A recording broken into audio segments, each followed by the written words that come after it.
धनबाद में बरसात ने जैसे ही दस्तक दी है वैसे ही यहाँ की सड़कें स्विमिंग पूल में तब्दील हो गई है।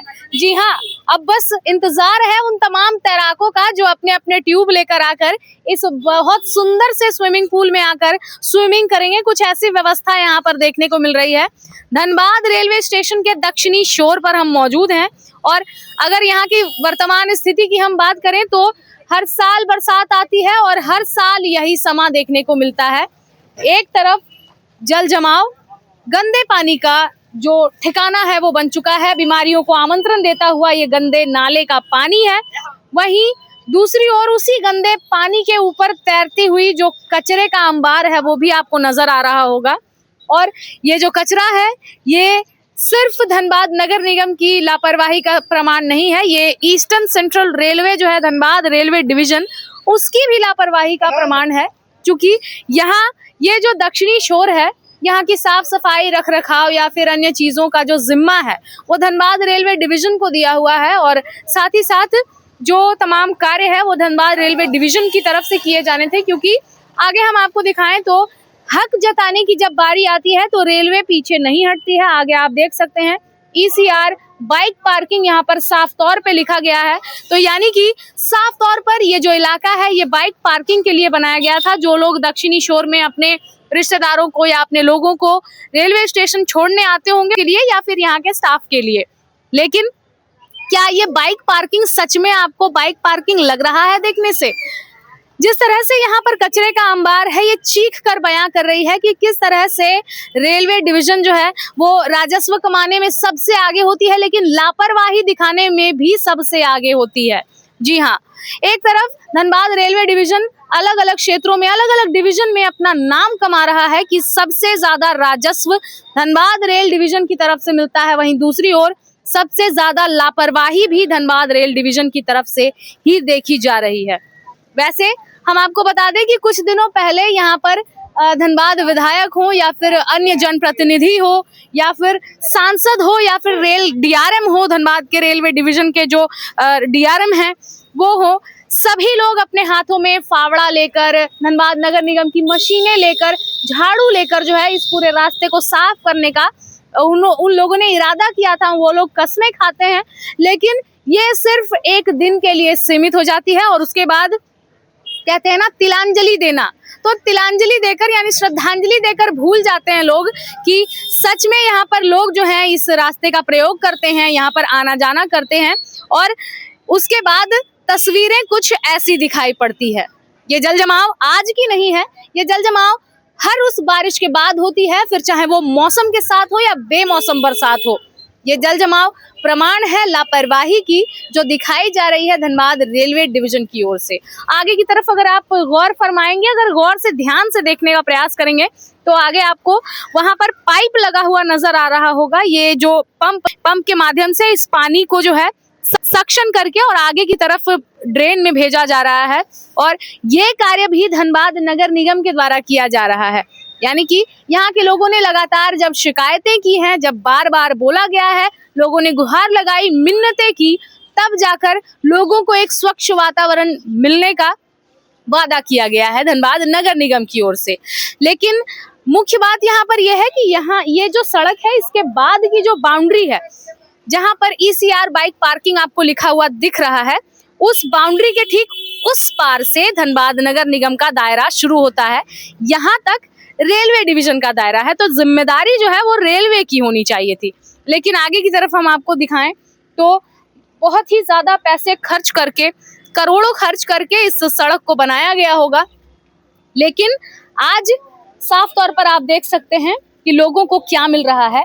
वो गंदगी, वो कचरा, वो बीमारियों को निमंत्रण देता हुआ वो गंदा पानी, और जिसका खामियाजा वो AC के कमरों में बैठे हुए अधिकारी नहीं भुगत रहे हैं, यहाँ इस रास्ते का प्रयोग करने वाले वो तमाम लोग भुगत रहे हैं।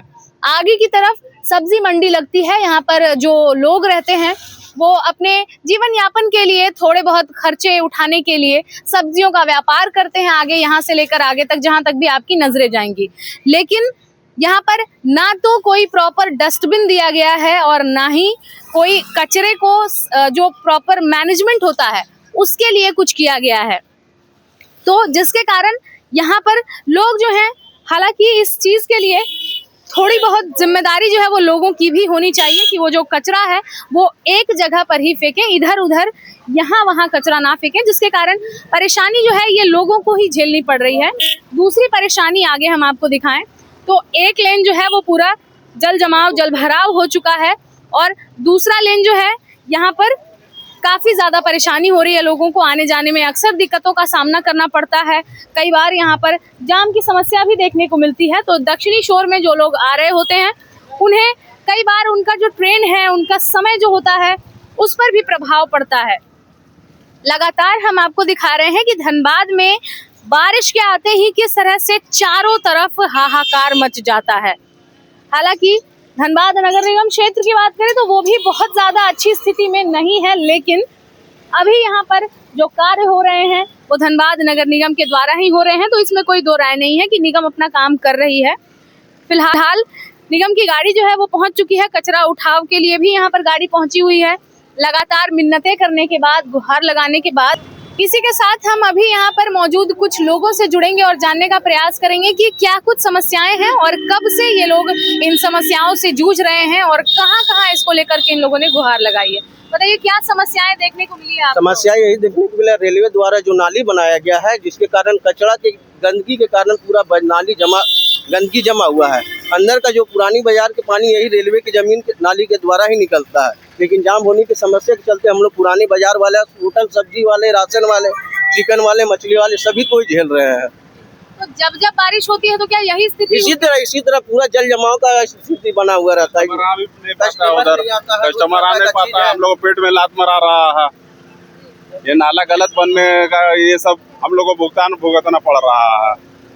कब से देख रहे हैं, कितने सालों से ये लगभग 5 साल से हम लोग को दिक्कत था। 5 साल हाँ। से इसको लेकर के कहाँ आप लोग बात करने गए हैं, किनको हम लोग पार्षद के पास गए, निगम के पास गए, कहीं से कोई हम लोगों को राहत नहीं मिला। रेलवे से बात हुई आप लोगों की, डीआरएम से बात हुई है? वो लोग से भी बात हुआ है कल, हुआ है। बोला गया कि इसमें निगम वाला कर सकता है, कोई उसको बोलता है, कोई उसको बोलता है। उसी में हम लोग कंफ्यूज है, आखिर जाए हम लोग समस्या किसके पास लेकर के। और इससे ज्यादा तो गंदगी अंदर का, जो हम लोग जिधर दुकान है तो सबसे ज्यादा गंदगी है। उधर पब्लिक लोग तो घुस नहीं जा रहा, हम लोग को पेट में लात मरा रहा। और ये नाला जो गलत बना है, नाला सीधा ले जा करके आगे टर्निंग में वहाँ मिलाना चाहिए था। यहाँ टर्निंग दे करके सब पानी यही जाम हो जाता है, यही नाला कचरा फंसता है और सब अंदर पानी रुक जाता है। तो रेलवे की तरफ से कोई रिस्पांस आया है आप लोगों के लिए? अभी तक कोई रिस्पांस नहीं है, कुछ रिस्पांस नहीं है। अभी ये पंप जो निकाला जा रहा है किसकी तरफ से निकाला जा रहा है? ये निगम के तरफ से है। इससे क्या कोई राहत मिलेगी आप लोगों को? उम्मीद कम है, पानी पड़ेगा फिर उसी तरह ये भर जाएगा। जब तक नाला साफ नहीं होगा कुछ नहीं हो सकता। राहत कितना दिन तक मिलेगा वो देख लीजिए जी। हमेशा के ये ड्रामा है। क्या परेशानी होता है इससे आप लोग? मतलब परेशानी क्या होगा, मतलब राशन सुन लेने के लिए जाते हैं तो दिक्कत होता है। अब इतना पैंट मोड़िएगा तो आप घुसिएगा, नहीं मोड़िएगा तो नहीं घुस सकते। कितने साल से देख रहे हैं ये समस्या? अभी बहुत साल से हम देख रहे हैं, जब तक से हम देख रहे हैं तब जब भी है ना पानी पड़ता है तो ही जाम होता है। ऐसा नहीं है कि मतलब जाम नहीं होता है, हमेशा का वही ड्रामा है। अब एक साल, 2 साल, 3 साल क्या बतला दे आपको हम। अधिकारियों से क्या गुजारिश करेंगे आप, क्या मांगना चाहेंगे? अधिकारियों से यही गुजारिश करना चाहते हैं हम अपने तरफ से कि आप हमेशा है ना, मतलब पानी नहीं घुसना चाहिए, ठीक ना। आज 10 से 12 दिन हो गया है और हम लोग का दुकान के आगे एक ठेवना पानी लगा हुआ है। अब 12 दिन से एक रात से रोजी रोटी नहीं चल रहा है। और जब से रेलवे रोड बनाया है तब से बहुत परेशानी हम लोग 5-6 साल होने जा रहा। कोरोना काल में ये वाला रोड ही हुआ और हम लोग का रोजी रोटी भी खत्म हो रहा है रोड के कारण, और इसी रोड के कारण हो रहा। कभी इन समस्याओं को लेकर रेलवे के पास गए आप लोग, डीआरएम के पास? अब जाएंगे, ये तो छोटा मोटा, ये तो नगर निगम से हम लोग कुछ सहारा ले रहे हैं तो मिल रहा है कुछ सहारा, नहीं तो जा करके अंदर में जरा सा देखिएगा कि कितने दुकान सारा खोल के बैठा हुआ है और एक ग्राहक नहीं, इतना पानी पूरे बाजार में। तो बिल्कुल जैसा कि आपने सुना, तमाम लोगों का यही कहना है कि जब निगम के पास ये लोग फरियाद लेकर जाते हैं तो निगम अपना ये पल्ला ये बोलकर झाड़ देती है कि ये रेलवे की प्रॉपर्टी है, और जब रेलवे के पास ये लोग अपनी समस्याओं को लेकर जाते हैं तो रेलवे अपना पल्ला ये बोलकर झाड़ देती है कि ये काम जो है ये निगम का है। तो आखिर ये जो बीच में पिस रही जनता है ये जाए तो जाए कहाँ? क्या इन लोगों को यही कीड़े मकोड़ों वाली जिंदगी जो है वो जीने को मजबूर करेंगे यहाँ के जो अधिकारी हैं वो, या फिर यहाँ के जो अफसर हैं वो? ये जो समस्या है ये एक दिन की नहीं है, जैसा कि हम लगातार बता रहे हैं, और यहाँ के लोगों का भी यही कहना है। कुछ लोग 5 सालों से ये समस्या देख रहे हैं, कुछ लोग 3 सालों से, कुछ लोग 1 साल से, और ये न जाने कितने वर्षों से, जब से ये सड़क बनाई गई है तब से यही समस्या देखने को मिल रही है। तो फिलहाल अब देखते हैं कि इन समस्याओं से निजात किस तरह से पाया जाता है और रेलवे या फिर नगर निगम कौन इन समस्याओं का समाधान लेकर आता है। फिलहाल इससे जुड़े तमाम अपडेट्स हम आप तक यूं ही देते रहेंगे। तब तक के लिए देखते रहें मिरर मीडिया। सहयोगी संतोष के साथ प्रिया पांडे।